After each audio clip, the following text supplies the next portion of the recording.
Good evening. We're back. Yes. Welcome to the Oz and Mini podcast, episode 18. My God. It's been a while, but we're back finally, and we are joined by, of course, my lovely co-host, which I'm still not going to introduce. Yeah, it's me, Minnie. Yeah, please. Yes, I wish I'm you were ready. louder. Sorry. And our guests tonight are Teisj and Neovos. Plain review. And yes, our topic Plain today is review. plain review. Straight to the point. Love it. We will be reviewing our experiences with flying, and also certain airports, as well as a very interesting spilt wine incident we'll come into later. Oh no. Exciting. But yeah, we're gonna start. We're gonna start with actually, yeah. What would be our most recent flight? The most recent flight that we've Ooh. taken. We'll start with the person who has the most air miles of all of us. That's you, Minnie. Is it me? Okay. Hi. My most recent flight's a flight to Frankfurt on EasyJet. Yeah, it was definitely EasyJet. It was quite a smooth flight, to be honest. I did it in November. Yeah. I mean, it would have been America, but flights are cancelled now, so we can all just cry. It's fine. I'm totally not sad. But yeah, I don't really know what else to say about the flight. It actually went really smoothly. I really like EasyJet personally. I think it's definitely my favorite low-cost airline. I mean, I'm guessing that you flew on an Airbus, so that would Yes, be. it was an Airbus. That's what they all have. Let's just Of course, it was an Airbus. let's just have a shout out for our people in France. Hey. Yeah. It's Airbus, yes. I remember a time when EasyJet used to fly Boeing 737s. I remember that time as well. I did actually take one to Malaga. Years gone by. I remember that time. I mean, it was only 9 years ago when they stopped having 737s. Which That's probably why. I mean, my only experience with EasyJet was on a 737 Classic. Like not Classic engine, like the first new generation. It was the Yes. yeah, it was a flight to Barcelona, but I was so young and they didn't have, and at the time, EasyJet did not have allocated seating and all that la-di-da. Wow, that's crazy to me. Yes, also known as That they this. started off at that point. Yeah, it was a very interesting time because it was the new start of it was the early days of low cost flying, Yeah, the early 2000s. definitely. So next up, Neovos, would you like to tell us about your most recent flying experience? Well, I mean, that's going to include the wine incident. If I start off with the... You know what? I'm ready. Let's We've got go. time. We've got time. Yeah. Let's do it. Okay, so last year, it would have been July. I flew with Cathay from London Heathrow to a certain town. Well, not town, a city in China that's become very popular in the mainstream media. You may know it. It's called Wuhan, and obviously it's become popular for the wrong reasons in the last couple of weeks. So we'll brush over those, but overall, a very pleasant experience while I was there. Before all of this kicked off. So the flights out of Heathrow was great. It was a 777 with a change at Hong Kong. And I started off thinking, wow, this is great. I get a 777. It's going to be nice. It's going to be smooth. And then an incident occurred. a certain wine incident, to say the least. I was sitting down in my seat. I think I was watching Friday Night Dinner, which I don't know why, but I think I was watching that. And then basically I had some wine served to me, and I put it in the cup holder in front of me. Now, of course, you would assume that because it was late, people were asleep. I was like, it's fine, I can put it in the cup holder. Oh no, the person in front of me needed to adjust themselves, and they did it in the way which involved sort of pouncing back into their seat, to say the least. God. Which then caused me to kind of experience what I can only describe as Cathay's white blanket becoming a red blanket. Oh god. Oh Lord. How was the red wine, by the way? Just before we go. The red wine was really, really nice, to say the least. I mean, obviously it was a bit annoying considering it was spoiled after that person occurred. I mean, it's more. Most of it was on your blanket rather than your system. I mean, part of me was thinking, like, do I be polite? Do I try and, I don't know, sort of drink it out of the blanket or something, just to sort? I don't know. I thought there was probably enough wine in there that I could squeeze it into my glass. Got to get the most out of it. I mean, apart from that, though, a very relaxing and enjoyable flight. Apart from the being near a window is very awkward on long haul. If you're like me, you don't fall asleep. You stay awake and like to experience the entire flight. And unfortunately, when nature takes its course and you need to go to the toilet, you have to do acrobatics to get out of your seat and step over the person in your class next to you who is sleeping. I mean, I didn't wake her up, which was a good thing, but I did have to do like some very interesting maneuver to sort of get round. Sort of could be said like I'm trying to step over rails on a rail line, and instead I'm stepping over 3 of them in a row. You're stepping over humans. Well, I mean, I'm more doing the splits as I go between the seats. Oh, wow. Is kind of how it went. Actually, not normally. If you're asked to go to the toilet, the people next to you, they'll stand up and go into the aisle. I don't know if you've had that experience. See, the awkward thing is, I know who she was. She was in my class, and I felt really bad for like if I was going to wake her up. So I didn't want to. Of course, like doing acrobatics is very interesting. And then at the end of the when I went to the rear of the plane to go to the toilet. I'm not going to go into the details of what going to the toilet is, but I think we know what happens there.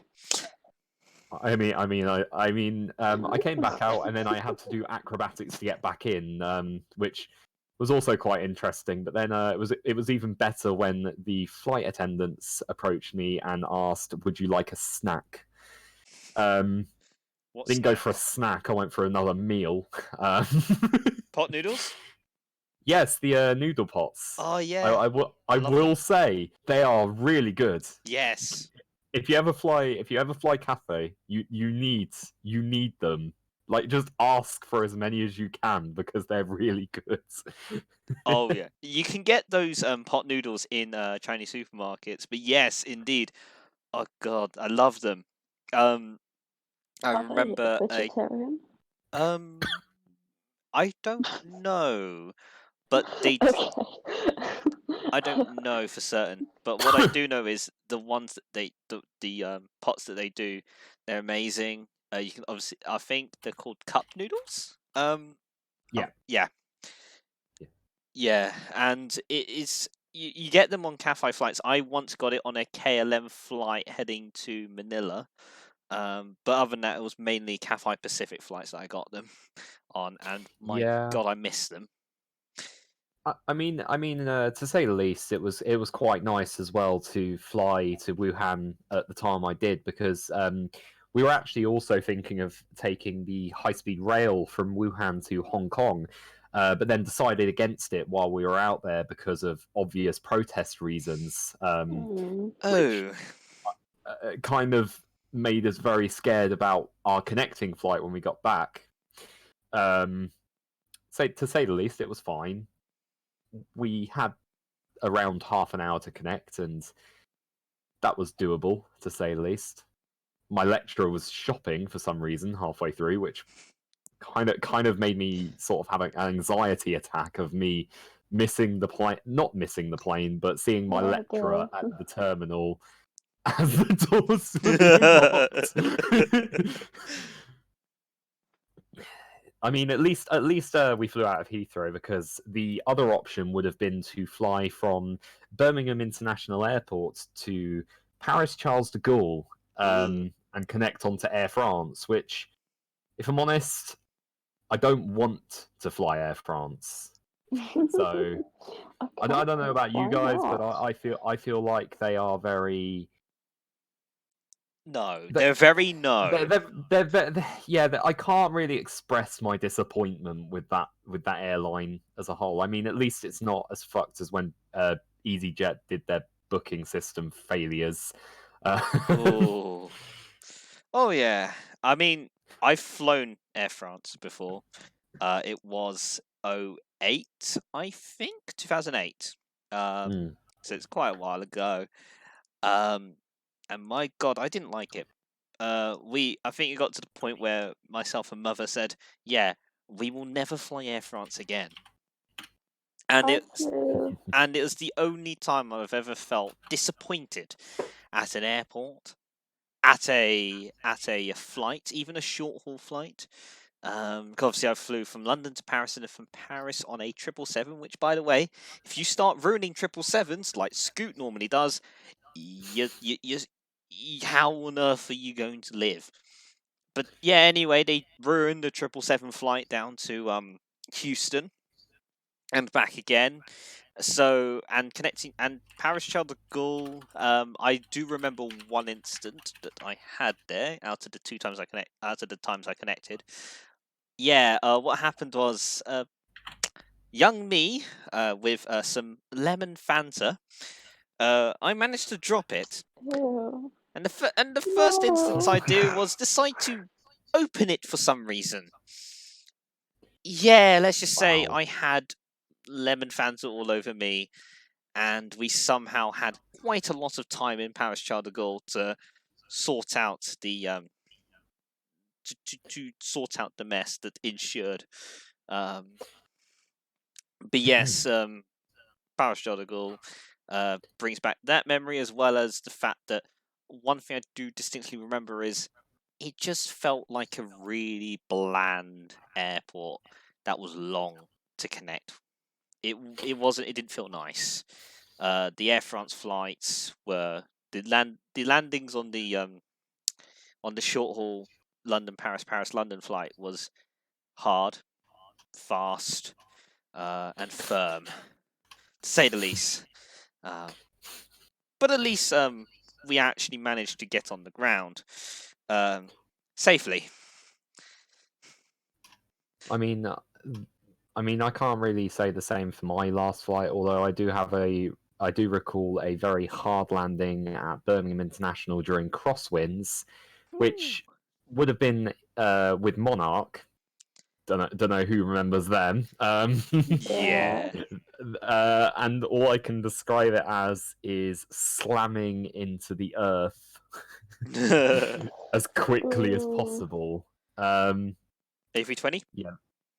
Yes, an A320. I like to feel when I hit the tarmac. If I'm honest. That's why you always book the seats that's right over the landing gear, so you get to feel when Yeah. you're on the tarmac, and you can also judge the pilot for how they landed as well. I did that myself with the said Air France flight, but it was an A318. Oh. Let's just say it's like think of a small regional jet, but like large, but not as good as this Bombardier C series. Yeah, Bombardier Caesar is my favourite planes of all time. And as I say, yes. Next, we're going to go to Teisj. What was your most recent flying experience? Teisj?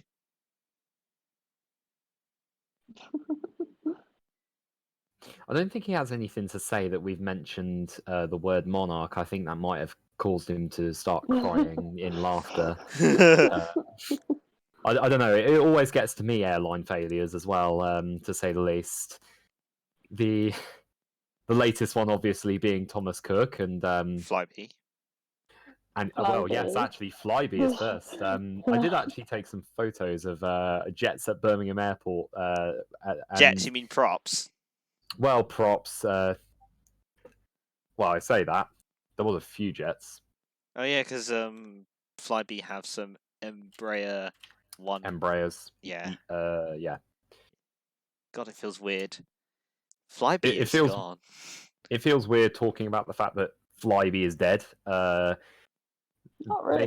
They have a few They were E-jets. going. They had a few E-jets, basically. So, hell yeah. Oh God, I remember the days when you had when they were called British European, and Yes. yes, and they flew BAE 146s into London City and London Heathrow. I mean, God, that not feels going to lie, weird. it's a very unique looking plane, the 146, to say the least. I especially like how it lands into London City Airport, of all places. Which, it's fine, but it's London City Airport, so I'm never going to fly out of there, realistically. London City Airport. It's so small. You think of like a regional airport that serves like 6 flights a day. Now put it in London in a dock and have more than 6 flights a day. I've actually never flown in or out of London City. I've seen the departure. I've seen the check-in area because I ate some Pret because there's Oh, a of there's a course Pret you a did. Manger there. Let's just say it was very crowded, to say the least. Crowded being the Can we just- understatement. Can we also hold a minute's? I don't want to say a minute's silence, but just a reflection on the downfall that will be Southampton Airport because of the fact that they've just lost Yeah. 95% of their flights in one Yeah. foul swoop. Yep. I mean, I'm not going to lie, but Southampton Airport Parkway dying as well will also be like interesting. To say the least. I wonder how many people will actually get off at the train station now to connect, considering that Flybe is dead.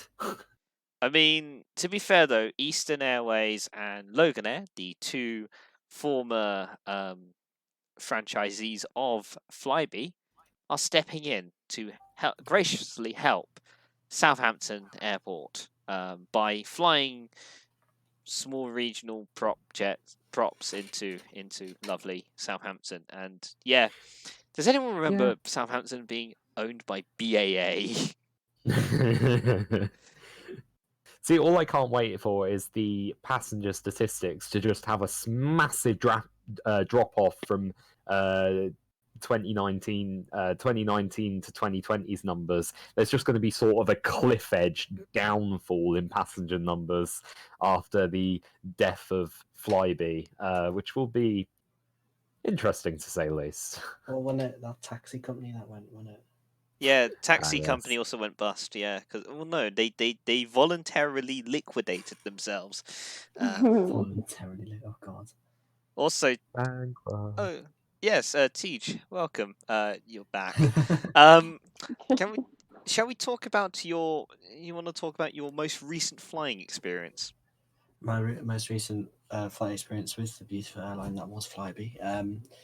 Seriously, Flybe? Yeah, Flybe was my last one. It was February, so it was about 2-3 weeks, I want to say, before it went bust. So Belfast to London City. -8? -8, of course. Bumpy as shit. Really, oh god, it was I hadn't been on one for a while, and I just forgot how shaky they are, and it's just so the problem with that route is that you're crossing the Irish Sea, so it's always windy. It's never not been windy. It's just terrible, and you fly over the Isle of Man, and you're just like, Jesus Christ,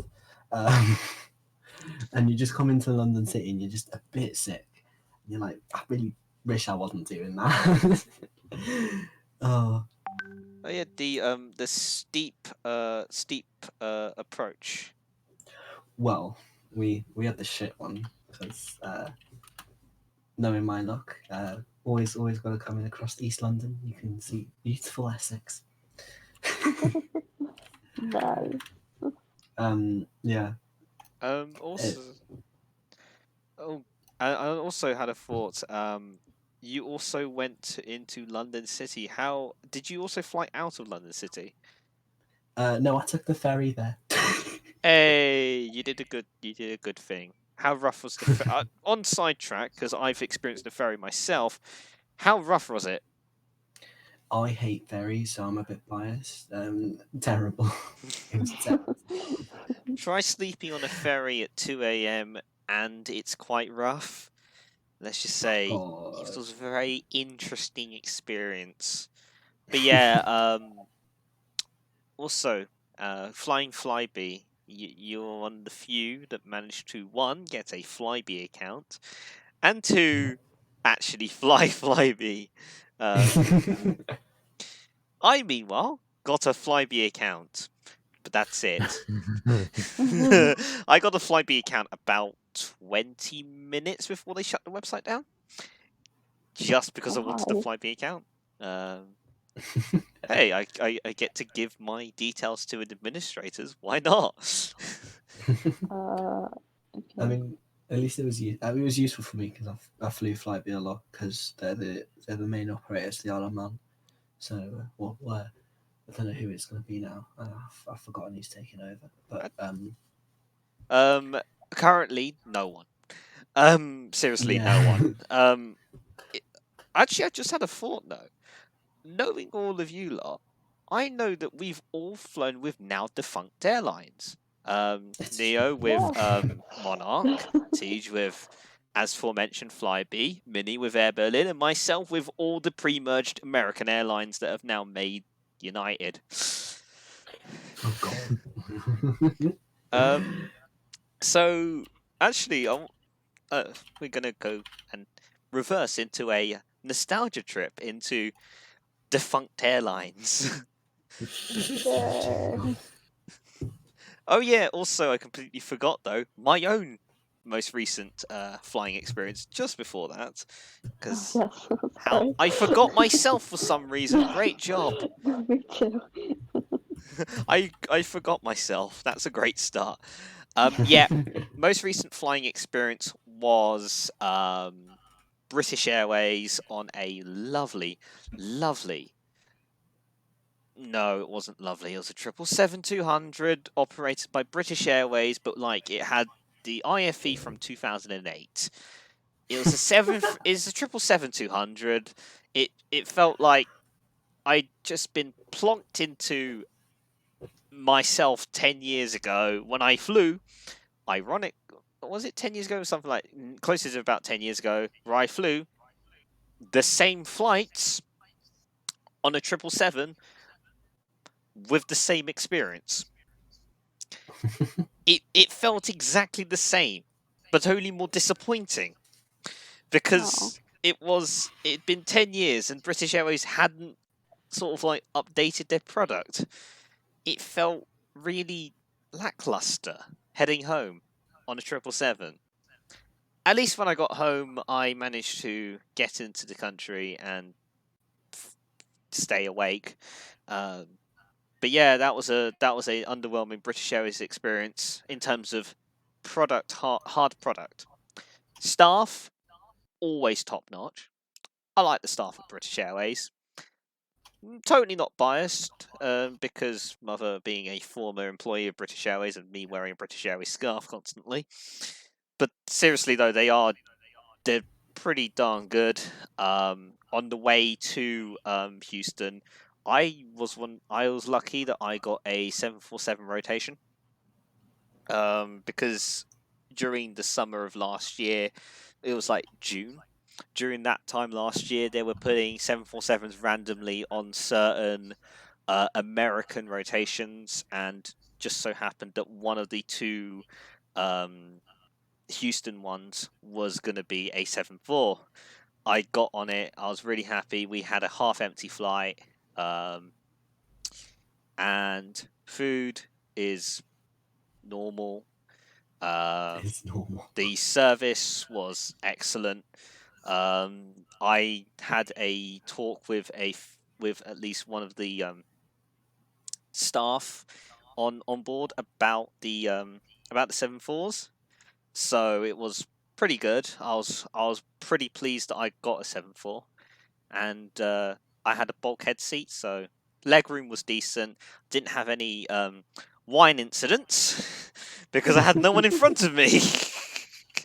No. Again, of course, though, because it's British Airways and they are going to retire these 7-4s pretty soon, I had the IFE from 2008. So I ended up watching.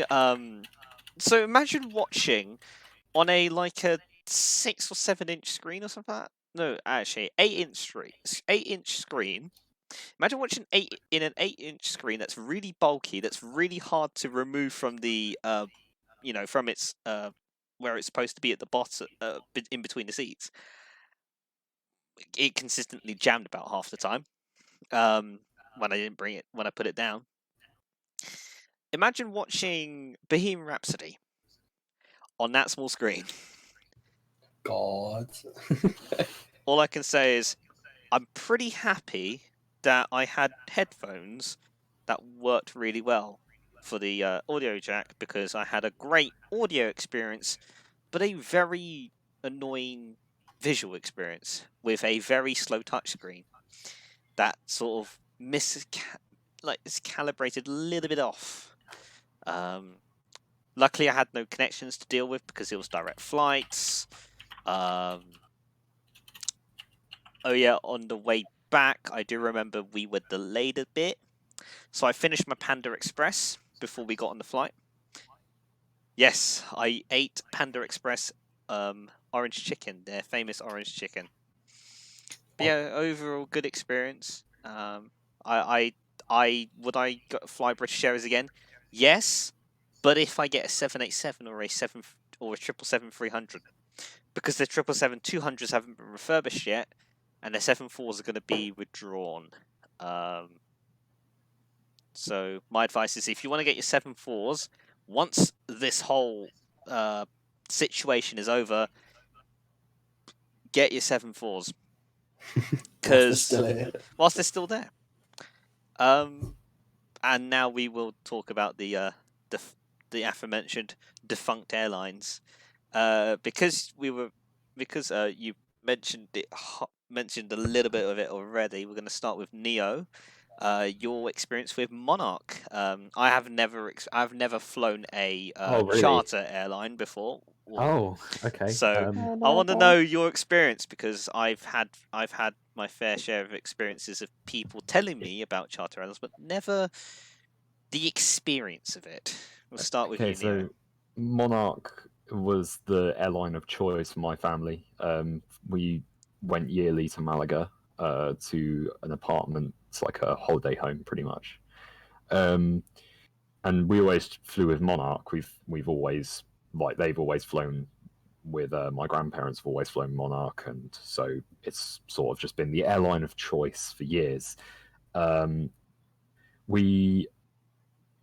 I can say is that before they started going towards the end, the airline was better. I can't fault the staff. The staff were extremely friendly, as any airline staff usually are. But with Monarch, there was kind of this sort of, I want to say, it's sort of the feel you get with, I want to say EasyJet, because like it's sort of the care and attention you'd expect just from a budget airline. The only thing that I can comment on is that because I've flown with them on numerous occasions, towards the end of their life as an airline, I started to see some changes, some cutbacks that were, and some questionable purchase decisions actually that kind of sealed the fate, I want to say.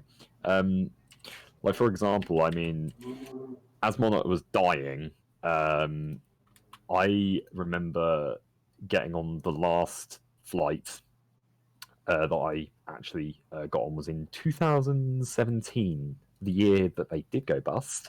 I went in the summer, in July, and it was the last time I was flying with them. And they had managed to fit more seats inside a 320, which I can only describe to you as, have you ever been on Thameslink? Because it kind of feels like they're using the same seats, but for a plane, and just squashing you close together, even more so. And it kind of started to show the faults with it, really, and also they made some weird purchase decisions towards the end. I know that they had their fleet was Airbus, but they also had some 737s as well. I think they leased actually, and they were actually going to buy the new A320 Neo series Airbus A320 series airliners, and all I can say is that they weren't really in a position to put an order in, but they managed to anyway. I think the holding company behind it might have scraped some money together somehow. But in the end, I think it kind of just fell apart because people didn't really just want flights.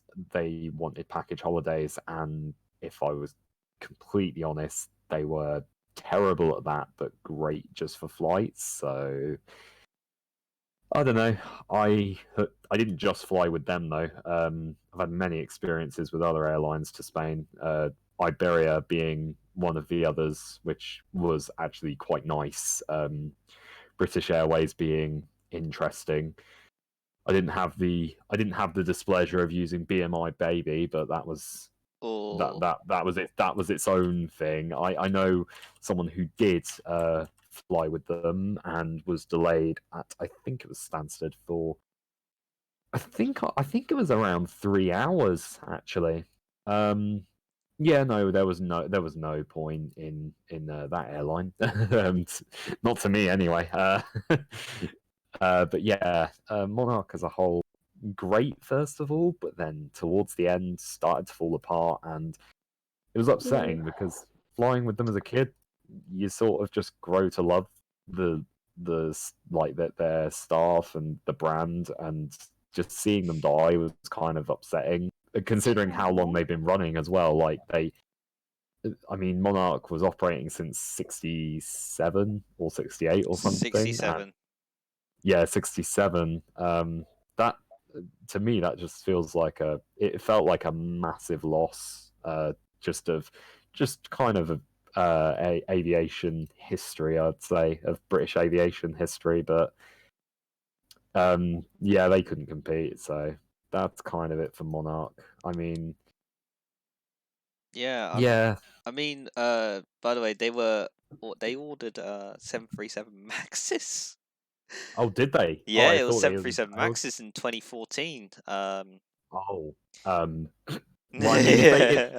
if they didn't go bust in 2017, they would have gone bust by now, considering the situation with the 737 Maxes. Let's reflect on that for a minute.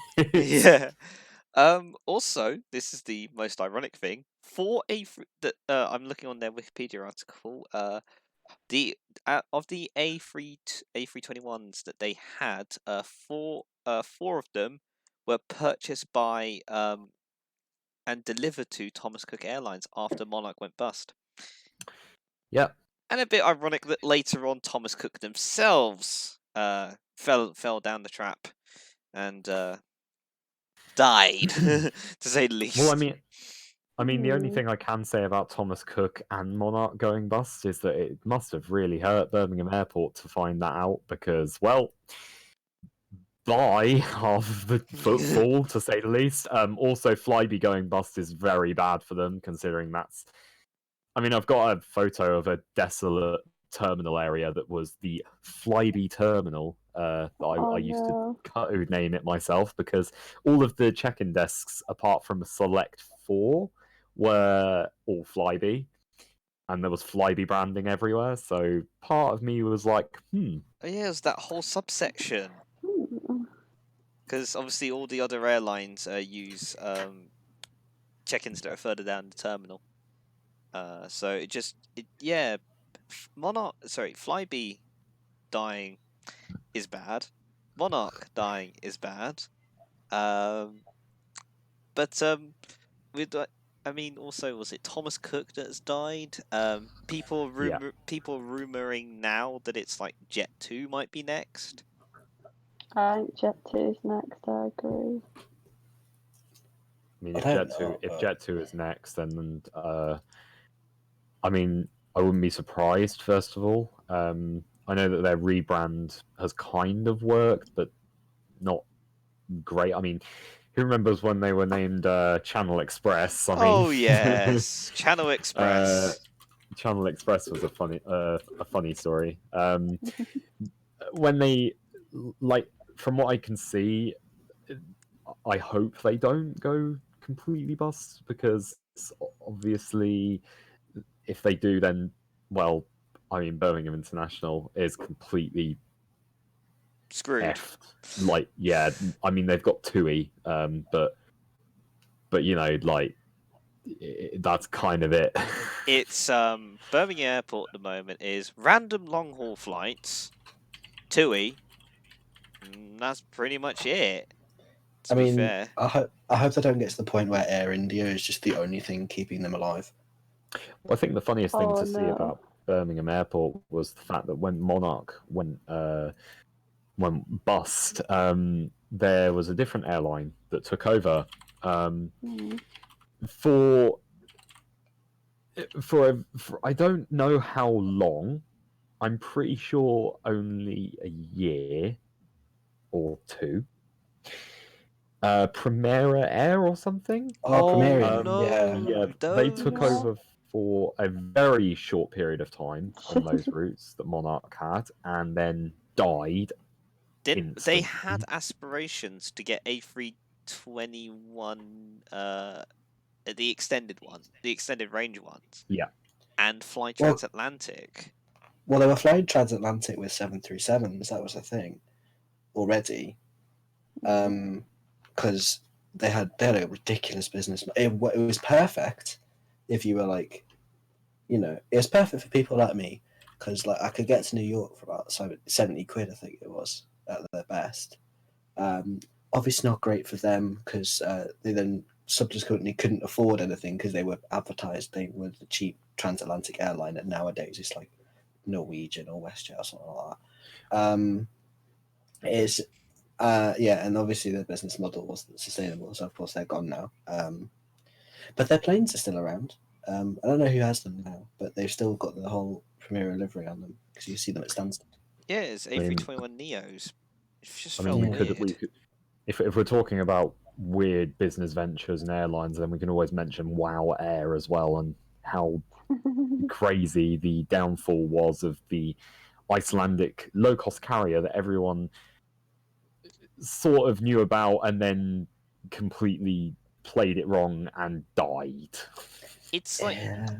imagine I think it was like the impact of Icelandair back in the 60s was cheap flights to Europe, but you had to stop off at Iceland. Now imagine that in the 2000s and 2010s. That's Wow Air. Yeah. And the difference is that business model doesn't translate about 40 years later, 40, 50 years later. So it, So it's really important for airlines to keep up their contingency planning because, otherwise you have strategic drift and then they're going to fail. So very important to keep up with the trends. Yeah, I will say that was a fault with Monarch. They fell way behind in their package holiday offerings, as well as actually their website was badly optimized for many years, and a lot of people never. I don't even think many people would have booked through them because of how badly designed it was. Yeah, you've got to have a good website that really attracts customers for sure. And If it usually, doesn't work well, people won't use it. I was about to say that the way we were going just suddenly ends up feeling like, oh, we're now going to be sponsored by like Squarespace. No, we're not sponsored by Squarespace. But I what? mean, we're not sponsored by that. We are sponsored by Raid Shadow Legends, though. Am I right? No, we're not. But no, but who we are God. actually sponsored by is the WTM Transport blog, revived for the first time in 5 months. We are slowly going to be covering more and more of London's transport changes, but not during the current crisis that we have at the moment. We are going to be covering the changes that has happened over the past 5 months between our last big post and now. Really, to be fair, but yeah, visit them at www.wltmtb.co.uk. Now that's the sponsors bit out of the way. We're now going to go to our trusty another failed airline that we've gone through. It is Air Berlin with Mini. Yeah. This was about 3 weeks before they actually went bust. So I was taking a flight from. So I had to do a connecting flight. So I went from Geneva to Dusseldorf, and Dusseldorf to Boston. And yeah, let's just say the way there was lovely. Can I just say, Air Berlin was great about 5 weeks before it went bust. But 3 weeks before it went bust, it was not great. Because they couldn't, we think, they couldn't pay for the price of the fuel to get us back. So literally, the plane arrived, and then like an hour later, it got towed away for like another plane to come and load, and then our plane came back. It was actually the same aircraft, so can't think it was another one. Yeah, and it was just a really shitty flight. Sorry, it was a really bad flight, and also the staff on board were not great. I nearly had wine spilt on me actually talking about the wine experience. Yes, they're a bit clumsy. It was a bit bumpy. It just was a really not very pleasant flight. It didn't help that it was 2 hours delayed and we'd missed our connection on the other side. And then they lost our luggage. It just all went so wrong. Because yeah, we were 2 hours delayed, so we landed in Dusseldorf. Not gonna lie, I don't speak much German, but we managed. And a lot of shouting at poor ladies just trying to do their job. I feel sorry for them, but we were not happy because it was an overnight flight, so obviously we didn't sleep. And then,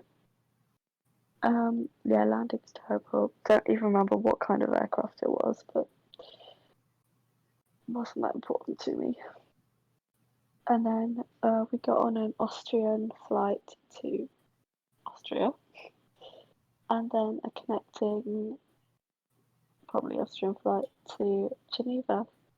So, like, yeah, 6 hours later we arrived, and then our luggage was lost. Well, it hadn't actually left Dusseldorf, so it was there without us. And about four days later, we got a call just being like, "We have your luggage. If you don't collect it in the next 12 hours, we're sending it back to America." So we rushed over to the airport and collected our luggage. I just love how they had to tell us that they were going to send it back to America. Yeah, because they have to What? Yeah, because they have to send it back to origin. If it's not picked up at destination, it has to be sent back to origin. Also They because gave us a 12-hour notice. oh yeah, the notices for left luggage can be quite short. I've had to collect delayed luggage before.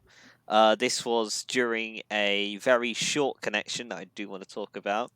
Now, I had a flight from I think it was Houston. Yes, this Houston just keeps on propping up for me time and time again. Oh gosh, obviously having bad experiences there. No, it's memorable experiences. experiences, shall we say, the least. We had a flight from Houston down to Atlanta Heartland Jackson International Airport. Now, for those who aren't in the know, Atlanta Airport is let's put it this way, the most imagine airports in terms of hierarchy. You think Heathrow's busy. Atlanta's on another level. It is the busiest airport in the world in terms of passenger numbers. Therefore, as it is one of the busiest airports in the world, it is it is a very, very large airport. Now imagine flying into Atlanta, and then all of a sudden you're just stuck on the apron for about 45 minutes while they try and find you a gate.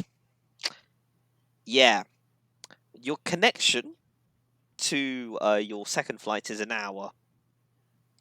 We got docked into the gate, and I had about 15 to 20 minutes to get to the departure gate for the Heathrow flight home. Delta, with their great ground customer service, managed to get us on the car. Found us running, and then we started running. We got a cart driven to us to the air train. Got the air train down quite a few concourses to where we were going to get our flight to Heathrow, and we somehow made it. We made it on time. We were literally the last passengers to board. Now, obviously, because it's 15 minutes, our luggage had no hope in hell in making it, Yeah, no. to say the least. So, I think that is the tightest connection I'd ever managed to do, which is a shame because Atlanta's airport is not too bad, and I'd hope to get another set of praline, because they make great praline in Atlanta. One of the stores at the airport, they make great praline, and I'd bought some to eat at the airport on the way to Houston, and I'd wanted to bring some back to London to share with my friends, because obviously I rarely eat everything that I buy overseas because I'm way too kind. That's true. He has been known to give me stuff. Yeah. Just so you know, guys. Guys, it's legit. He It's the means same. it. Next time I go abroad, you bet like half my luggage is going to be full of sweets and sweet things and food stuff, and you bet most of it's not going to be going to me. I mean, you and I were meant to go. I'm meant to be on holiday now. Yeah, both of us were meant to be on holiday now, but unfortunately, due to recent circumstances, we can't. That didn't happen.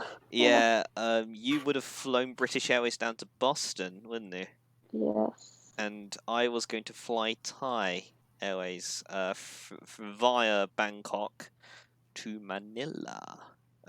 Manila. With secondary holidays. I love how I said it. Yeah, with secondary holidays down to possibly one mooted option was to fly Cebu Pacific. And you think that low cost airlines like Ryanair and EasyJet, those sort of low cost airlines, or even the ultra low cost airlines like Spirit, you think they're bad. Now imagine an A330, all economy, and all full of like the imagine it, the short haul flight cramped seating. Imagine that all on an A330. That just sounds like Sounds see- like hell. I'd deal with that. No Is it IFE. cheap though? That's the real question. Oh yeah, it's cheap.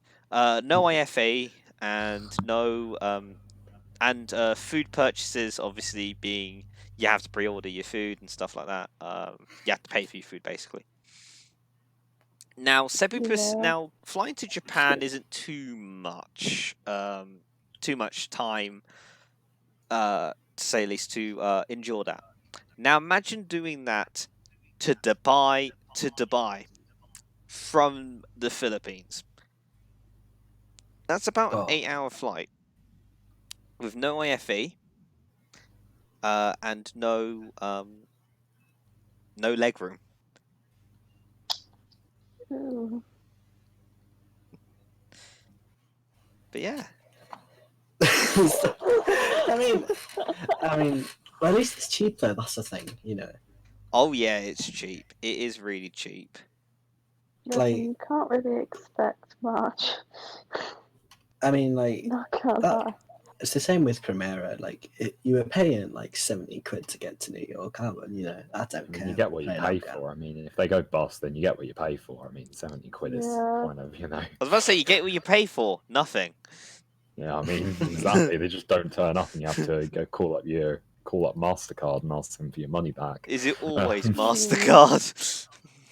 I mean, if you're ever booking a trip on an airline, guys, always book it on a credit card. End of story. Yes. Why would you not book it on a credit card? I don't know. There's some people who still try to pay with checks, which... Oh, God. No. Oh, God. Okay, Why? Boomer. American Express checks. I don't know. I paid with cash once. That was weird. Ooh. Sorry, paying with cash for flights rings alarm bells for security. Like, they genuinely ring alarm bells for intelligence agencies. Well, mind you, the flight was £7. So wait. What? £7 from where to where? Gatwick to Ronaldsway. So, airline? So, EasyJet. How do you pay by cash on EasyJet? Was it at the desk? It wasn't at the desk. It was at a travel agent. Oh. So I went to a local travel agent, and I was like, because I saw basically if you go through the travel agent, you then don't have to pay the weird like £13 fee they sometimes charge you. So so I went to the travel agent. I was like, I'm going like tomorrow to the Isle of Man. And it was like, oh yeah, it's £7. It's just like, oh, I've got it in cash. Here you go. And they were like, yeah, here's your ticket. Here's your confirmation, whatever. I was like, yeah, you How long ago was this? This was actually 3-4 years. It was really recent. I was really surprised they were still doing it. It shows you what sort of travel agents are near me. What travel agent was it, by the way, just before you was? It was an independent one. Right. It was quite bad. Yeah. So not sponsored. Not sponsored. I was gonna say actually, for a minute I was literally like £7. Where are you going? Like Gatwick Airport to Southampton or something? Gatwick Airport to Southampton by train isn't £7. Yeah, Jesus. Pretty upsetting. Even with Southern. Expensive. Oh God, Southern. We don't talk about them. We don't talk about that painful service from London Victoria to Southampton Central via Horsham. This is a podcast about aircraft and airports, not trains. I know. But before you get carried away, I know the lot of you. I know, especially when I completely forget again. My defunct airline experiences are Continental Airlines, which is now United, and Northwest Airlines, which is now, of course, Delta. I like them both. Sorry.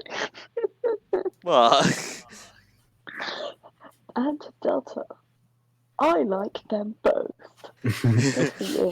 Um, Really good. because, but this is better. This is the best bit though. I like them both because Continental were not too bad. It wasn't like something that would give you a wow, but it wasn't something like that was terrible. It was good 777s between Heathrow and Houston, and the occasional short hop from Corpus Christi to Houston. But the other one, Northwest, the reason why I liked them is because they cancelled our flight. Now you think, why?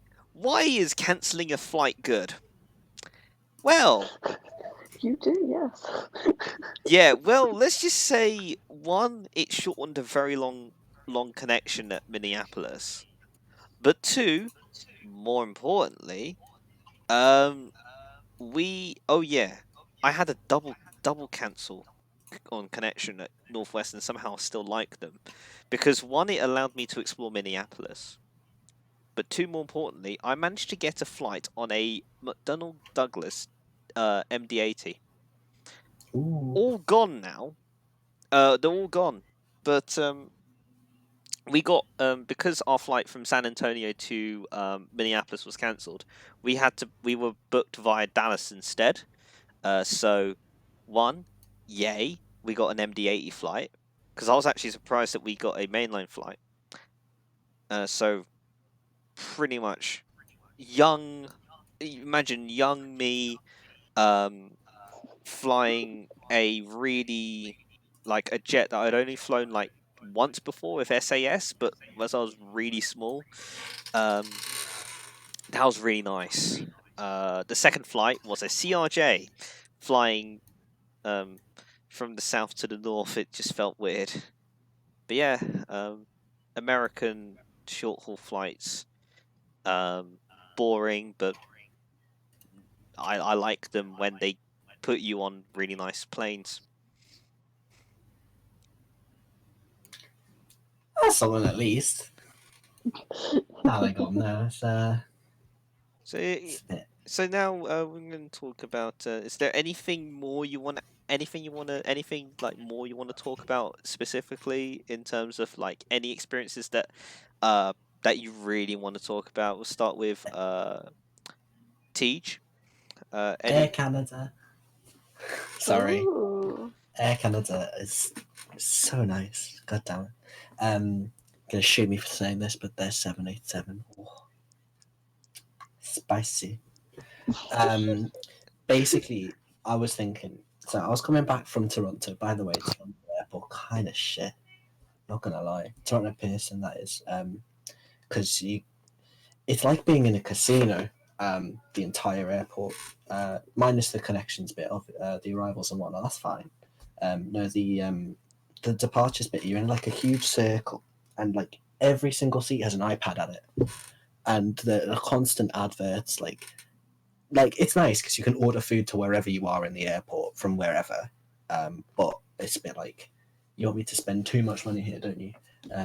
Why it's a bit shite. But anyway, I was coming back from Toronto and they've got on the 787s. It was one of their they freshly painted it. It was like their first flight after they painted it, and they were like, "Oh, it was super fancy." I was getting hyped. And what happened was that I was basically I can't remember. It was some special event in India, I think. And for some reason, Air Canada like to take you the long way around the world for everything. So the flight had just come in from Tokyo. So people connecting on that exact plane from Tokyo to Toronto, get off the plane at Toronto, and get back on the plane to go to London. Now people coming in from Toronto and they were going to New Delhi afterwards, which is where I was going afterwards, and it was confusing. And I was like basically, I was put in like in the middle seat somewhere randomly in the plane, and I got a call from the day before from Air Canada saying like, "Oh shit, we might have overbooked the flight. Really sorry about that."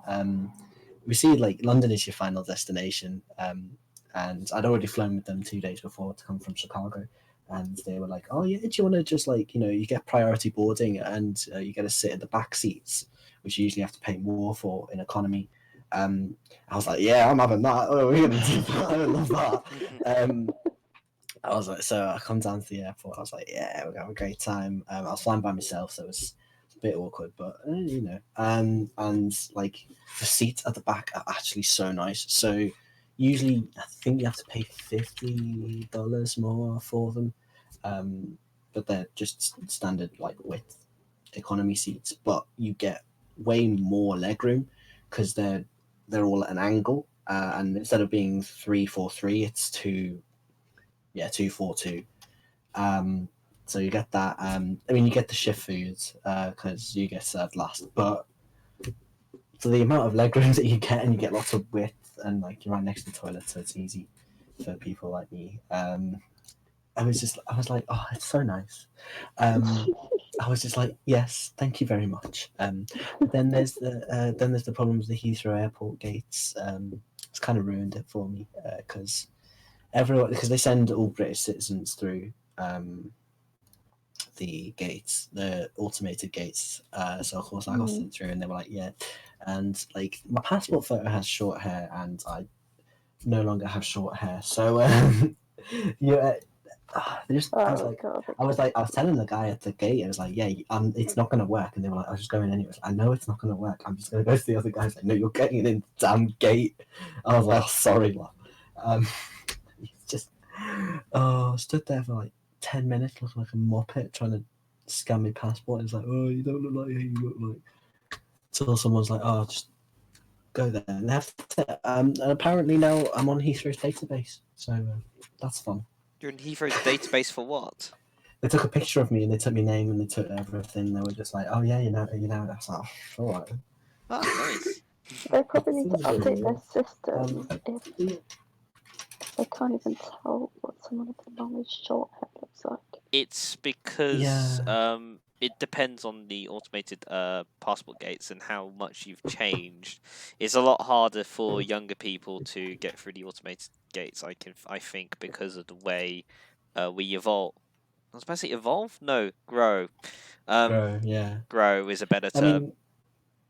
I mean, that's actually a weird thing though. Is that I found out the British one for my British passport is a bit shit, but the Irish passport has, I think, a photo from like a month later, and the hair's still not that much longer, but it works fine.